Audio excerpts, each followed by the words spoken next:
So you've approached this marketplace a little bit differently, actually a lot differently than how many startups have, right? We've had other guests such as Liz Pierce from Fresh Chalk. We had Diego Gomez from Rock Content, is the CEO there. It feels like you've disrupted this house cleaning services in the country, right? From the way the law protects the workers and what they offer. So you're offering benefits, you're offering use of technology, you're offering like a clear organization, a rewards program, I think some English courses and actual salaries, right? Whereas, is that correct?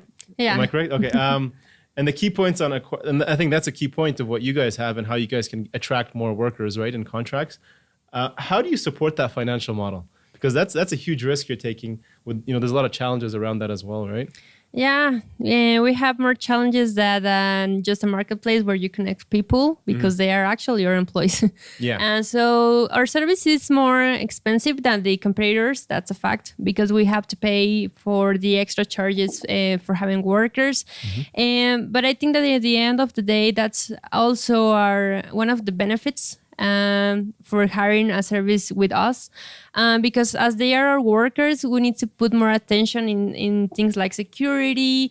The people, it's more probably that they don't fail into your service because they have a responsibility directly with us, and the quality is better because they have an extra bonuses, as you say, for the quality of the service that they make. So I think, but the reality is that our service is more expensive. And that's the way that we can have those benefits or having them as our direct employees. And was that a decision from day one, or is this something that evolved over time? Yeah, it was a decision from day one. And that's also one thing that makes us a little bit harder to get investment, because a lot of investors were like, oh no, that's a big problem, how you are going to directly hire the domestic worker. That's a huge mistake. But at the end of the day, we realized that that was one of our benefits, because our operations for us is more easier than for competitors because we have full control of their agendas. And that's something that when you hire maybe an Uber, you hire the service and they make a request and someone has to accept it. But we have seen that in the cleaning services, it's more difficult because there's not so formal market. So maybe you can hire a service, they will send the request and no one will accept it. Or someone will accept it, but they will not show up into your service. So the quality and the perception for the customers, it's really different from one competitor to hire or service like ours. So I think that's kind of the benefits that we have. Very cool. And I imagine that you guys probably track things like retention rate, how long these staff stay around for length of period or what percentage. Is there any stats you can share around that? I don't have that done. Okay, that's fine. Sorry. Yeah, but it's higher because, for example, and they know that in the informality, they don't have a financial stability. That's one thing. Because a lot of customers honestly say like, hey, I'm going for a trip and I will go back in 2 weeks. And those are 2 weeks that she doesn't have a salary. Right. And they come with us and they see that every weekend they will receive the payroll and everything. It's okay. And they are more stability job. I think that's one of the advantages. So one other challenge of being in a marketplace is taking payment of the services off the platform, right? That's very common in this industry, which will affect your revenue model, right? How do you guys overcome that for users that maybe they hire them for a couple of services and then they take them offline and pay them in cash? Yeah, that's also another benefits that we have in this new model of hiring them directly, because customers that want to offer them more money for the service, it will be a thing that we will always have as a company. But I think we need to make a stronger our value proposition for the cleaners, right? Because it's okay, you will give me more money, but you will guarantee that I will always have this job. No, I cannot do it. Okay, you will give me social benefits. No, I cannot do it. And that's one of the things that make us that we don't have that problem so much as I know that competitors can have it. And also because they have, for example, we have a program that is called Dulce Recompensas, where every time that you put 5 stars on the app, they will receive the equivalent in money, so they can buy charges for their phones and tickets for the cinema and a lot of things that they can do it with that money. Very cool. So you're giving them something a little extra. So cash is not everything. You're giving them like security and a bunch of other benefits to make up for it. Yeah, makes sense. So what inspires you to make the difference into how women are treated towards that inequality in pay? I guess it's probably more apparent here in Mexico, but across the world in general. And what is the difference you're trying to make in the market by providing hope to those people who generally don't have security and stability, right? Well, right now in Mexico, and I think in general in Latin, we have this big problem. For example, in Mexico, we have 2.3 million domestic workers, and only the 1% of those have even social security benefits or a contract. So we have a really big challenge in front of us. So we see, okay, we want to create this startup, this platform, this technology company, but we want to make a change in the way that we normally see these platforms operate.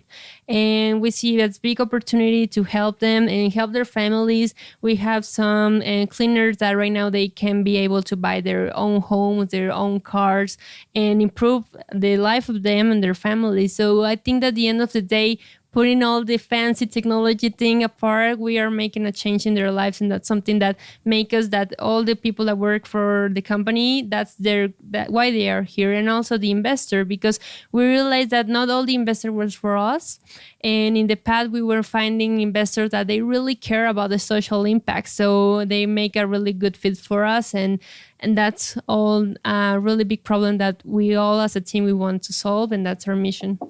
I love it. So, so you said 2.3 million people, and then 1% of those are actually paid with benefits. Do you see other industries that are ripe for disruption similar to this outside of cleaning, or is there something you guys will look into expanding into the future? You think of? Right now we don't have it in the map. And a lot of people has told me, hey, do you want to put, I don't know, electrician in the platform or a gardener? But I think that we want to focus more about what else I can bring you as a customer to solve your life inside your home. As I take you the products also, and I give you the cleanings, what else I can do for you to make all your host problems easier, talking about the cleaning and the supplies. So we want to explore more in that area, and then we will see if other services, it could be something interesting for us. Makes sense. How do you ensure the security of the customer in case of the worker, coming in and stealing something from the house, being late, or even just not showing up to deliver the service? And then on the other side, right, the security of the worker, right? The strangers, you don't know who you're going into their house. It could be dangerous. It could, and we've seen that in many cases with companies like, Uber across the world, right? Where the driver has, affected the user.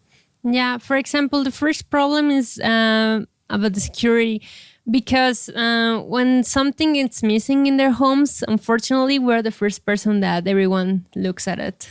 Okay. So we have a really complete process when a new cleaner comes into our platform. For example, we have a criminology team. Okay. And they make these interviews so they can tell us that this person that we get into our platform, they didn't commit a crime in the past, or their families.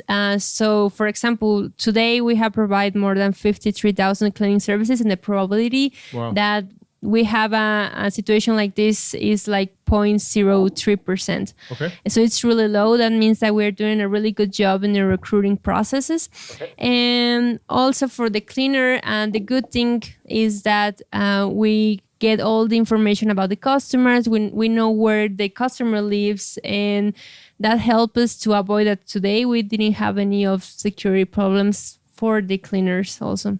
Okay, so is there anything else that you think? I mean, like, how do you vet the users who are requesting the cleaning service? Is there something on the vetting on that side, or? We don't have it, but for example, for asking for the address, the credit card information, and all that, I think that if a person will be doing something bad, and they will not give us that information. Yeah, I mean, it's their own house, right? If you're coming into your house, I mean, it's easier to track someone versus in a car. Yeah. So now you're growing into one of the biggest cities here in Mexico, right? Guadalajara, Mexico City. what are the biggest challenges you currently face to scale and expand across more cities? Is it, the supply of the workers, or is it the demand of services of this kind? I think the supply of the worker. Okay. Good for us is that we have a lot of demand for the services in a lot of cities, so that today it's not a problem. I know that in the time that we were growing, we will need more customers, but today that's not the thing. And the biggest challenge here is the supply of the workers, because the profile is really different from Mexico City to Guadalajara. It's easier in Mexico City to recruit a person because the logistic in Mexico City is so much easier. And here in Guadalajara, it's a really big problem. For arrive from point A to point B, it's really difficult. It's expensive. And the people is not get used to those long distances. But in Mexico City, it's like, I'm okay to go to make a service that I will make 2 hours to arrive into the service, in 2 hours to come back to my home. There get used to that logistic. And so I think that was the biggest challenge that we are facing right now.